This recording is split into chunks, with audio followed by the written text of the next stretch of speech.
This is Art Sense, a podcast focused on educating and informing listeners about the past, present, and future of art. I'm Craig Gould.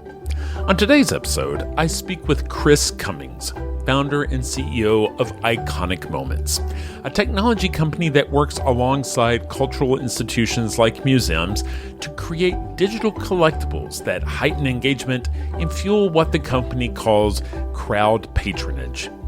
The conversation sheds light on the variety of factors that weigh on the operation of museums and the importance of storytelling when engaging museum patrons.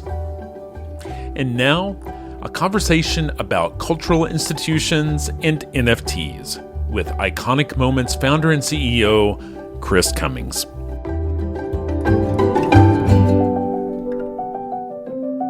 Chris Cummings, thank you so much for joining me this week on the Art Sense podcast.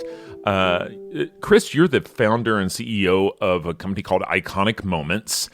I'll throw the same question at you as that I do at artists. If you were at a dinner party and somebody were to ask you, what's Iconic Moments? What do you do?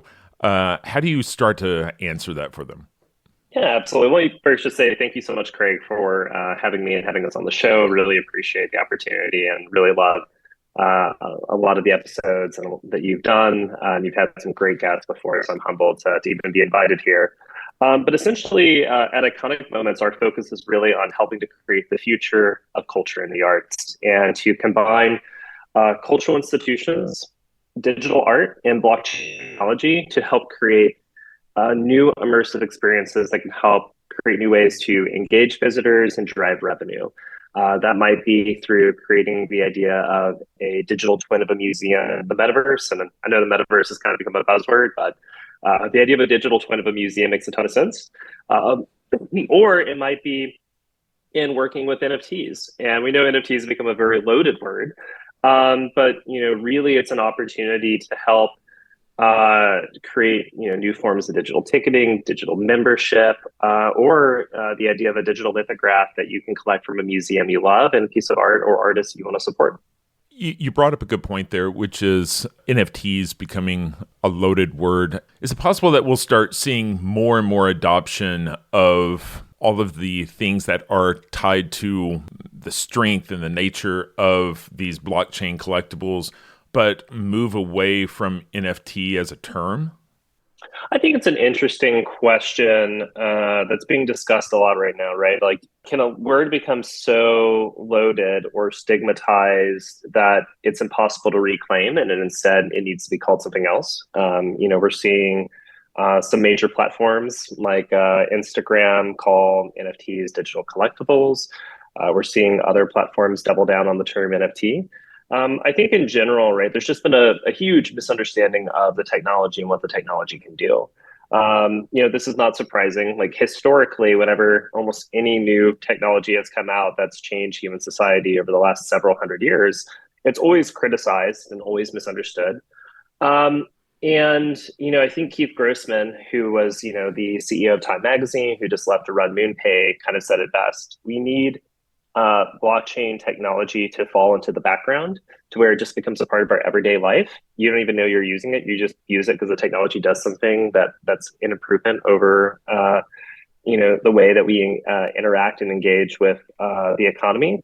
And that's when the technology has finally gotten to that point. I think for us, we think that NFT is just a technical term to describe the idea of a digital certificate of ownership that interacts with smart contracts.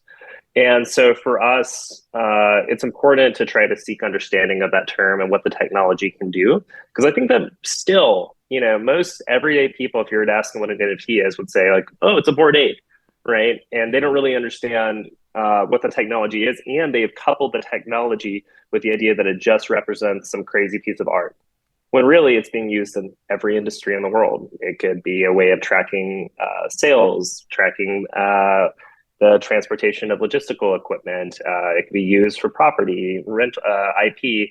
And so, I think there's a huge need to kind of slow down and really explain the technology in a way that people can get what it can do. Can you talk about some of the constraining parameters on museums in the 21st century that would encourage, maybe not even museums, but let's just say cultural institutions to be interested in NFTs or digital collectibles? Yeah, I think it's first important to kind of look at, is the model behind museums sustainable right now? Or is that model broken, right? COVID-19 had a particular impact on museums around the world. Over 94% of museums closed at the exact same time. At the start of the pandemic, the prediction is that 15% of museums were at risk of closing permanently. Worldwide, that number reached over 37%. Here in the United States, there was literally close to 50% of museums that had a real risk of them closing. And the truth is that museums were in trouble long before COVID, and COVID was just gasoline on the fire. And so the question is why, right? Like, why are museums facing these sustainability issues? There's some unique differences in the U.S. where there's very little government support for our museums in comparison to other countries around the world. But really, for us, when we asked this question and we looked at the impact of COVID, it came down to the fact that museums really only know how to drive revenue through in-person revenue models, right? That's tickets, that's membership, that's galas, it's event rentals and experiences. And so when doors were forced to close shut, they really had no other way to be able to support themselves. Other industries have long figured out ways to be able to engage and drive revenue digitally and to come up with diverse revenue streams. But that really isn't the case in the museum industry. And so for us, we just said, why is this model broken? Because it's so based on this in-person experience. And can blockchain technology help to create a new digital model for the industry? Not to replace the idea of in-person experiences, but can it supplement it, right? Can it help create new things that you can't do? And that's the part that excited us is, can you engage someone around the world that may never physically be able to walk through the door of a museum, but still wants to engage with that museum, is willing to give that museum money because they care about whatever that museum stands for. And I think that is the most exciting part, because museums are sitting on the most important cultural assets. They have huge collections of content. And there's sort of this huge opportunity to really bring all of this online in a really, really immersive way for the first time. Also, there's some things you can do digitally you can't do physically. Only 2% of a museum's collections on average are publicly visible. The other 98% sits in an archive, right? And so there are no physical constraints digitally, right? You can really not only preserve but create access to these materials.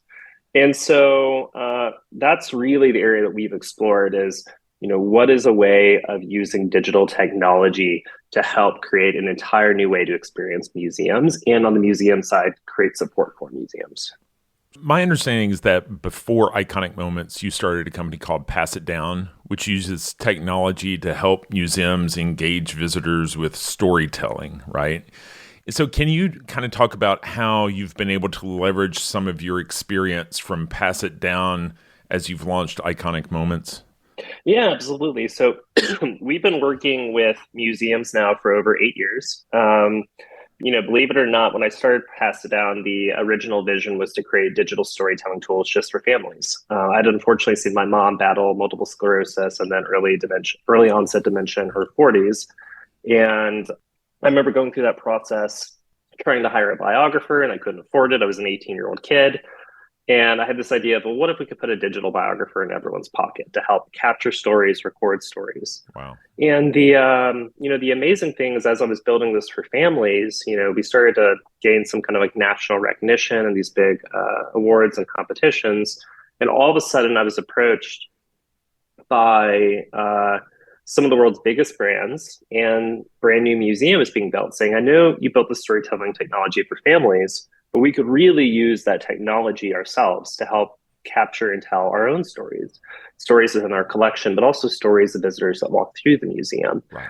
And this was a world I knew nothing about, right? I didn't start Pass It Down originally planning to help create the future of museums or to work in corporate history or corporate storytelling, but fell in love with it once we really were approached to be able to do this. And I think, the thing that we became really passionate about, I became really passionate about, is digging through these archives and collections, you find the most amazing stories in the world. Right.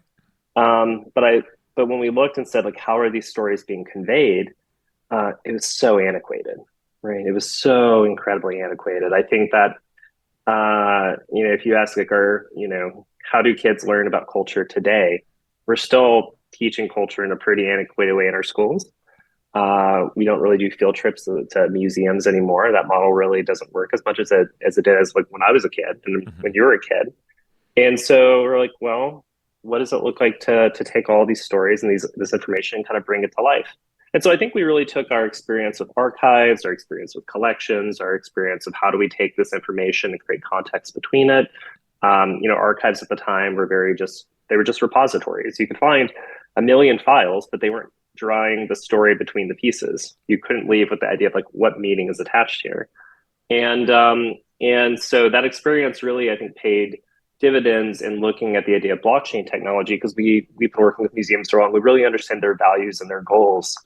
And we looked at NFTs and didn't say, oh, this is a get rich scheme, right? Do something quick. It was, okay, how can this technology really help supplement what museums are already doing? Is that kind of the underlying theme behind what you guys call crowd patronage? It's a new form of engagement for these museums. It's a new way to make the traditional patron feel like they have an active role or a dialogue with the institution. I think it was 13, 14 years ago when, Nina Simon wrote the Participatory Museum and really helped to kind of take a pivotal turn in the museum field that we should look at museums as being more than one-way streets.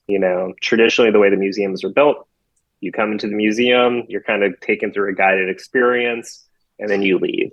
And we never really capture your experience, your reflection, or your stories, because your story itself is a unique take on whatever the museum has. And so the idea of the participatory museum is that museums should be two-way streets, that every person's reflection and story has the ability to add to the essence of the museum itself and should be captured and can be captured. I think it goes to this idea of a perception of how we engage with museums, what sense of authority we have, what sense of ownership we have with whatever's within the museum collection itself. And so, when we look at the idea of crowd patronage, to us, it's really this idea of how are you engaging in building relationships with your patrons, your members, and allowing them to be a part of what is being built and to feel like it is one large participatory experience. I know that I've seen some museums in Europe, in different places, that last year may have kind of rushed into the NFT market to sell a digital version of something in their collection. But it seems like your company is espousing more of a holistic plan or a view to kind of come alongside a museum to create kind of a plan going forward. Can you kind of describe the difference between a museum kind of one-off selling an NFT versus the services you guys come along and provide? Does that make sense? It does, yeah, absolutely. NFTs, part of what makes the technology so exciting is they kind of function with a smart contract like a key. And you can create as many doors or experiences that are unlockable with that key as you design. So you could say if you own this NFT is a digital lithograph, right? So it's a piece of art you're collecting. But you can also say that if you own this NFT, it can function as a ticket to the museum. You could say it can function as a membership to the museum. You could have it to be a key to a digital experience that only you can have if you own that NFT. That could be access to a behind-the-scenes experience with museum's curator. It could function as a digital ticket to a digital museum that the museum has.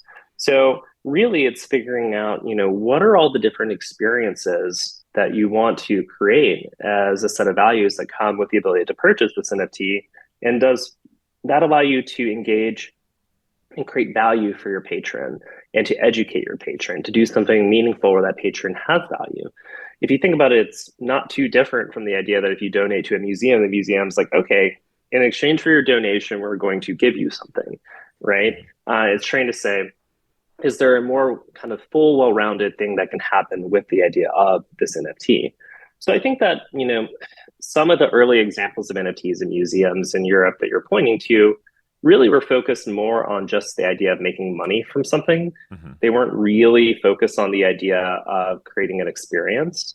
And I think also, they didn't take the time to really tell the story behind the artwork, the story behind the artist.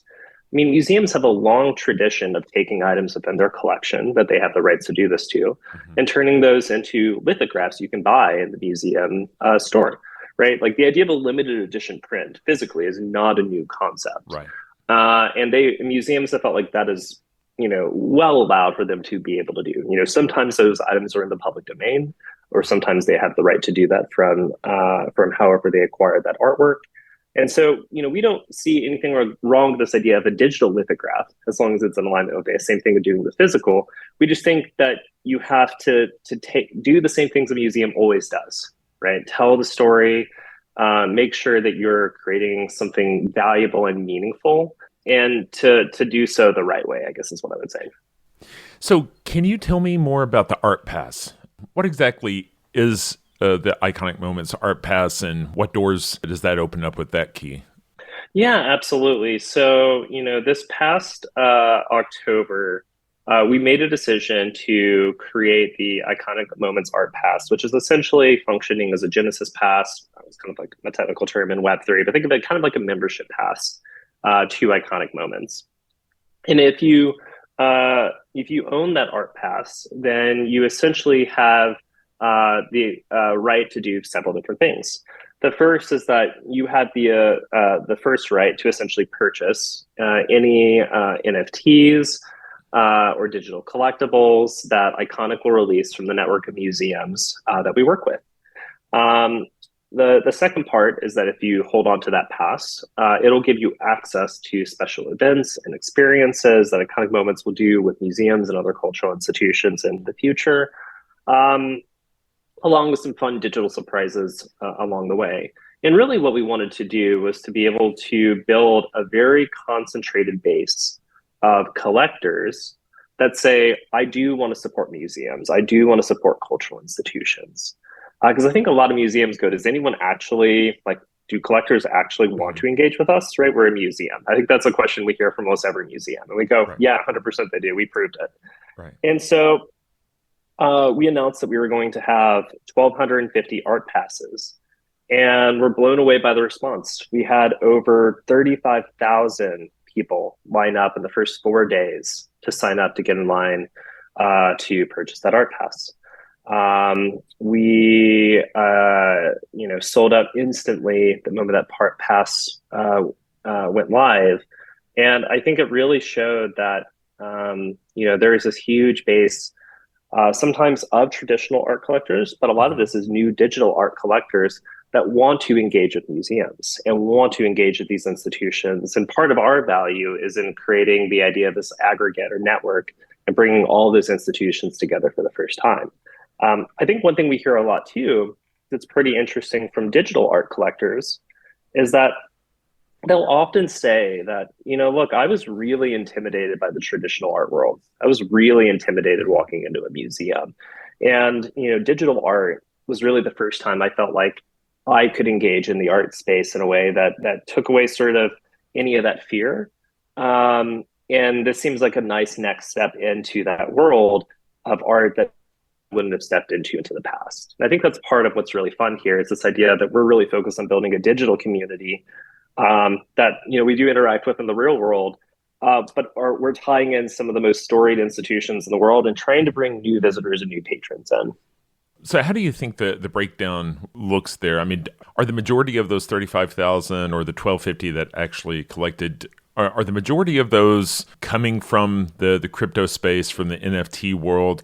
Or do we see this as a possible bridge where we can start seeing some more of those traditional art world patrons, collectors, kind of dipping their toe in because they see that the museum is involved and it's a little bit less intimidating? Is this a conduit? Yeah, our long-term focus is on being a bridge, right? A bridge between Web 2 and Web 3, a bridge between museums and cultural institutions and digital artists and digital collectors. And we actually think that the two have a lot to offer one another. Museums are some of the most respected organizations in the world. Most artists, right? They're at the top of their bucket list is the ability to have their work featured in a museum, right? It's just the sense that your work will live forever, it'll be preserved forever, and it's almost like a stamp of approval, right, about the quality of your artwork. And so these cultural institutions carry mass amounts of trust and respect, but they really are in need of engaging new audiences, younger audiences, and finding new ways to drive revenue. And then you have Web3, which is fighting for respect, right, and fighting for credibility. But on its own, it's built this entire new field of digital art, although technically digital art's been along a lot longer in blockchain technology. But you have a huge base of younger collectors, a huge base wanting to engage in the space, and they're spending billions of dollars to do so. And so for us, we think there's this interesting opportunity to bridge the two together, to bring museums into Web3 and Web3 into these institutions, to help create this new patron that these institutions are really seeking, and we think ultimately serves society in a really good way. Initially with the Art Pass, though, we really wanted to focus first and foremost on engaging Web3 and digital art collectors. And so it's such a blanket term, right? When we think of like NFT buyers, we don't really think of it as like one absolute, right? We break it down into several buckets. We think that you have sports NFT buyers that are very, very separate. They're not who we're going after. You can think of this as anyone engaging in Top Shot and UFC and the NFL. Mm-hmm. You have kind of your degenerate NFT side, which is not an area we're really engaging with. But then you have like a whole set of projects, businesses, and communities that have really focused on artwork. And so we really went to those organizations from the very beginning saying, like, this is what we're doing. Do you find this interesting? Do you want to support this and interact with your community? And there are some amazing organizations out there that are really building a very different type of Web3 company, very focused on art in a really, really positive way. Proof Collective has done an amazing job at doing this with their Grails releases, right. Which we were a part of Grail Season 2 with the White House Association, doing the first White House NFT. Goda's done an amazing job. GM DAO's done an amazing job. Art Blocks is phenomenal. Absolutely. So we're very much on that side of the house. Sure. But long term, yes. I mean, we think being a bridge and bringing traditional in is important. I think it's going to take time to get there. In this scenario, the buyers may be less driven by speculation and more driven by, patronage, sense of community, and opportunity to own a piece of something that's typically only in a museum. And that being said, maybe customer engagement in this segment wouldn't see the same cool down as we would see across a broader NFT market. What do you think? Yeah, I mean, the only area of NFTs that isn't down is art. It's very, very, it's kind of the real art side of the house. I mean, like, I think the latest reports have sports NFTs down over 90%. We've seen the DGen side of the house, NFTs are down 90%. The art industry, whether it's traditional art or digital art, is thriving. Art sort of rises above all tides, and it continues to excel. And so I think that stands, it's a testament to the art industry and the value of what art is, that people continue to collect in art and to believe in it, because it shouldn't really have an effect based on other factors, right? If you like the art, you like the artist, you want to engage with it, that doesn't change. What is on the calendar? Like, I know the timing of announcing releases is kind of tricky because the wheels of the museum world move at a certain pace. There are lots of lawyers involved, and you want to make sure things are announced at, not to disparage you. I know that you have your JD. So many lawyers involved, and no, you don't have to worry. I mean, lawyers get jokes about them for a reason. I completely get it. And there's so many lawyers involved. Yeah, but, so the wheels of the museum world move at a certain pace. And I know that in a perfect world, you would be able to, announce releases and people see them coming down the line and know exactly what's coming. But today, is there anything specific that we can kind of share with listeners about exciting opportunities that are on the horizon? Yeah, absolutely. It's so funny, right? Like people want to know everything, but at the same time, if you shared everything, you take away the sense of excitement and thrill and fun that comes into it. And so, for us, we're excited for our kind of first major art pass release that will happen in the first quarter this year. But when we do make that announcement, from the moment we do the announcement to the sign up to it going live will happen in a very short window of time. And so, it's one of those things where you kind of just have to wait to make the marketing work for the experience. But there are some things that we really can share. Our one of our first releases was with the White House Association, which was founded by Jackie Kennedy in the 1960s. And so, we took one of the very first piece of artwork by a African American woman to hang in the White House, which is Alma Thomas's Resurrection, which was acquired by the Obama administration in 2014 or 2015, had that reinterpreted by a digital artist. And that experience and that release went so well that we'll be doing a new set of releases for the White House Association that'll be coming later this year. And obviously, the collection of the White House Association is amazing. And there's so much that can be done, not just with their original collections, but this idea of really bringing in new digital artists in to have a part of that experience across the board. One organization we're working with that we really believe in and are excited about is the Women's Suffrage Monument. So this is the next national monument that's being built in the National Mall in DC. And believe it or not, it's the first women's national monument to be built in the National Mall. You would have thought that we would have had a women's monument hundreds and hundreds of years ago. We haven't. And so this is a obviously congressional approved monument. And suffrage is something that most monuments are so backwards looking, right? It's around something that you remember, but it doesn't really apply to today's times. Suffrage is a fight that's going on today. The fight for women's equality is a fight going on today. The fight for people's right to vote is a fight that's going on today. And so it's really exciting to be working to help fundraise for the creation of a national monument, to help bring awareness to the story of the national monument, and to help build something that will live on forever, right? That anyone, that our kids, our grandkids, our great-grandkids will be able to experience, and to help create a new way to be able to support the creation of this monument. If you think about it, it takes 7+ years to actually build a monument. We'll digitally be able to show this monument and create experiences years in advance, which creates a better way to engage with donors in relations. And so that's something we're really excited about. That project has been endorsed. The Women's Monument has been endorsed by so many great people. Every First Lady, has come together to support and be an ambassador for that project. Some amazing people as well, people like Rosario Dawson and others are all standing behind it. And then we obviously are working with some of the world's top museums, top art organizations, and others, doing everything from preparing NFT releases to building digital twins of those experiences. So it'll be a busy year, but we're really, really excited.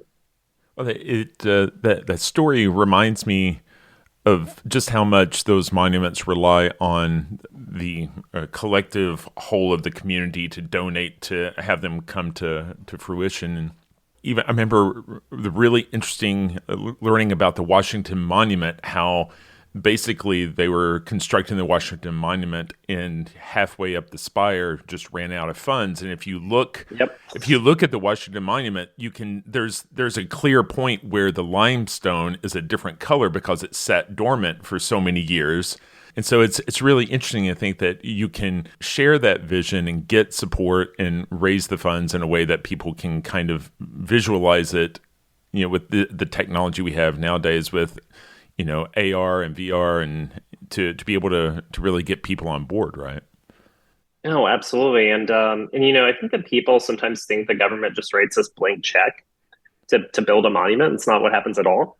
Most of the modern monuments that were built were all supported by sort of major companies that build military technology and weapons, and think of companies like Boeing and others, right? Mhm. And so the idea of building sort of a women's monument around suffrage is a very, very different thing. The funding sources for that are very different.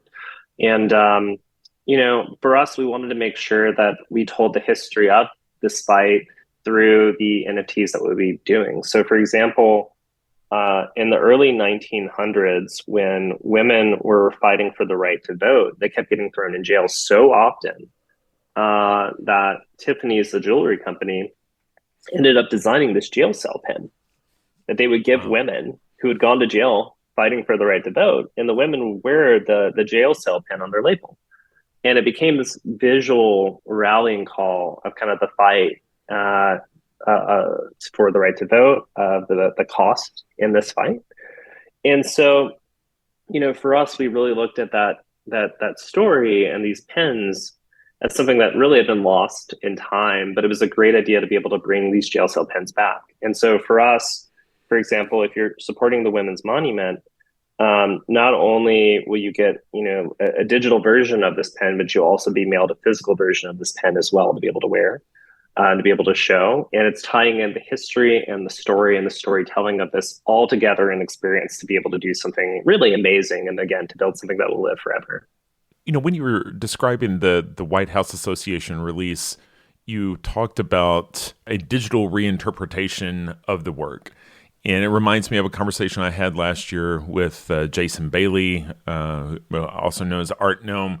I had him on to talk about digital deaccessioning. And, there was one of the points he brought up is that the institution that's kind of straight up selling the digital version of something in the collection, that raises a lot of questions about who is going to own that digital version of that artwork in the metaverse versus working along with a contemporary artist to reinterpret the piece and selling something that serves all the same purposes but is something new and contemporary and doesn't affect whatever rights will exist in a virtual world. Is that something that you guys have been thinking about as you put these collections together? Yeah, absolutely. I think that I think the idea of digital deaccessioning is this really interesting question of ownership and who owns something in a museum, right? I think to some degree, there have been several really good takes on this. One of my colleagues, Dr. Frances Little, became one of the first people in the world to write her PhD about the intersection of blockchain and museums, and this idea of, is this technology museum should embrace, and this question of ownership. And to some degree, there's this question around, should a museum be viewed really as the sole owner of a piece of history or a cultural artifact? Or is there value in this idea of challenging this concept of ownership, right? If you could take an item in a museum, and it's not technically legally changing ownership of this item, right? In most instances, NFTs are not actually selling physical ownership of the asset. But if, let's say you do create an NFT of something in the museum, and that NFT might have 5,000 units or additions to it, does that actually create a sense of shared ownership of history versus just the museum saying or viewing themselves as the owner? Is that a positive thing? Or is it a negative one? I think that this idea of challenging the idea of the museum being viewed as the sole owner is potentially a good topic to explore for some reasons.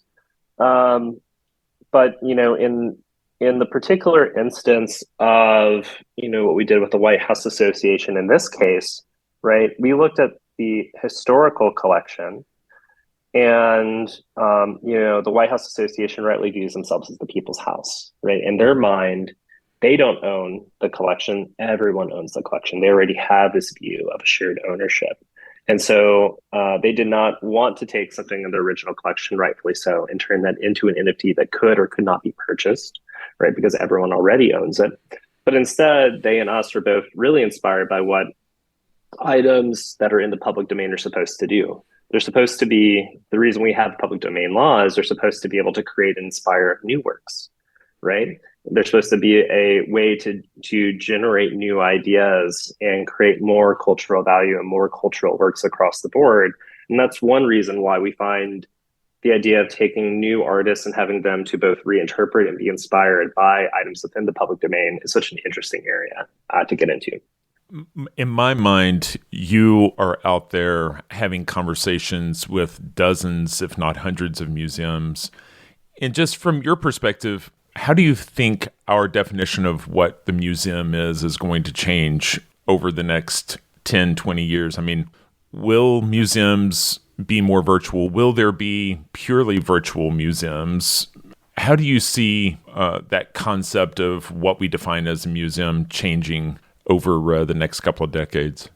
Yeah, I'll first, take a skeptical eye and say where we are and then where I hope we'll go. I think one disappointing factor we saw in sort of this retrospective over COVID-19 is that the AAM's report and looking at the impact of COVID, I think it was like a 2-year retrospective on it. They asked and surveyed museums around the country, what did you try new during COVID-19, right? What did you try new to anything, right? It could be doing virtual classes, virtual tours, Zoom backgrounds. It could be physical stuff. The answer for 60% of museums was absolutely nothing new. For 60% of museums, even in light of COVID-19, they were a deer in the headlights that tried nothing new. And, I think it's, obviously disappointing, but it's something good to reflect at. Like, that's where museums kind of are now. That is the status quo.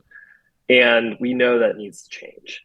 At the exact same time, we're seeing some museums try some really new and exciting endeavors. We are starting to see in different parts of the world the creation of purely virtual museums. And I think that in some instances, the idea of a pure virtual museum makes a ton of sense. Building physical museums can be really expensive. Mm-hmm. And they're expensive. It's kind of like buying a luxury car, right? Not only are they expensive to buy, the more expensive part is everything afterwards. It's the maintenance, right? They're expensive to run. It's incredibly expensive to preserve materials in a way that they'll last for forever. And so there are some museums that were in the process of fundraising and had raised, say, like 50, 60 million, but they needed 100, 120 million. And they just said, oh, we're not going to build a museum. And then nothing happened. Right? It's crazy, right? They could have taken, a fraction of that and built a virtual experience and then really created ways to engage worldwide audiences, but it would just be different. So, my hope is that we see museums really look at digital technology in a way that's focused on how do we engage a new generation of visitors, because kids are so technologically savvy. How do we extend the reach of our museum worldwide? Mm-hmm. How can we create more sustainability for the industry? How can we focus on telling more stories of those items within the archives and collections? How can we make sure that if 2% are publicly on display, that other 98% really are not just preserved, but shared? I think one of my biggest frustrations is, what's the point of preserving everything if no one gets to interact or experience it? Right. I mean, I'm thankful it's preserved, but I feel like I think the industry has been so focused, and they've done a really good job of that first half of the coin, but the other half has largely been untouched.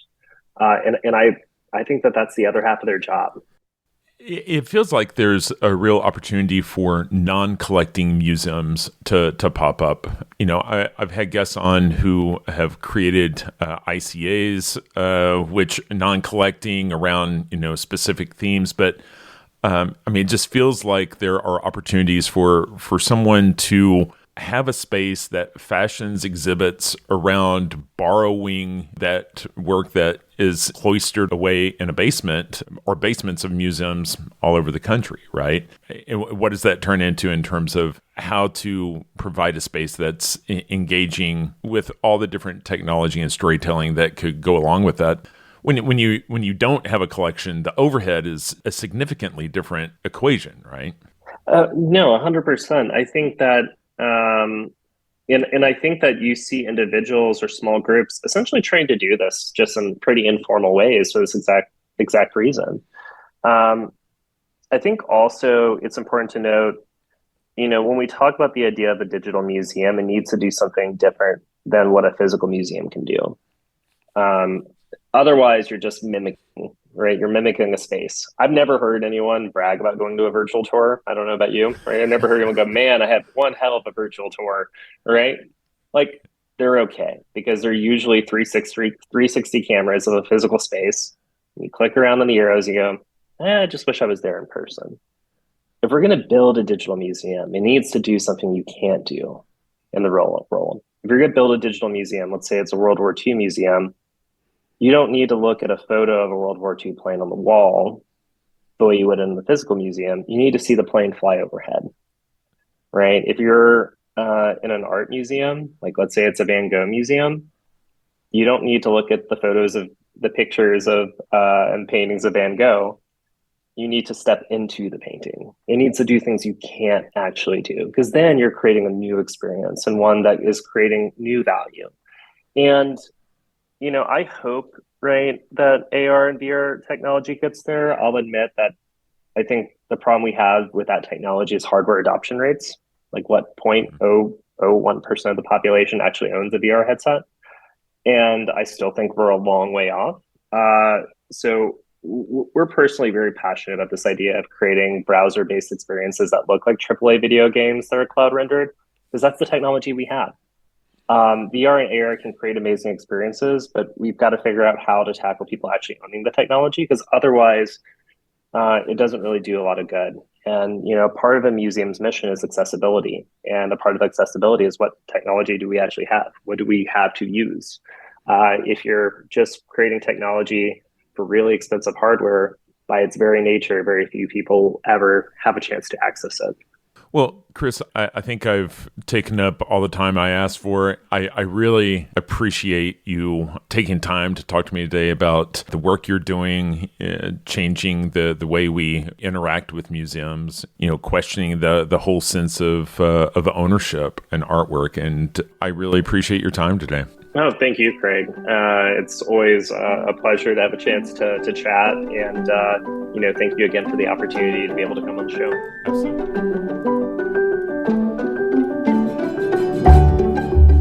That's all the time we have for this week. You've been listening to ArtSense. You can find the show on Apple Podcasts, iTunes, Google Play, Stitcher Radio, Spotify, or your favorite podcast app. If you've enjoyed this podcast, be sure to subscribe. And while you're there, please rate the show and leave a quick review. Your feedback is the key to other folks finding us. And if you'd like to see images related to the conversation, read the transcript, and find other bonus features, you can go to cambia.art and click on the podcast tab. If you'd like to reach out to me, you can email me at craig@cambia.art. Thanks for listening.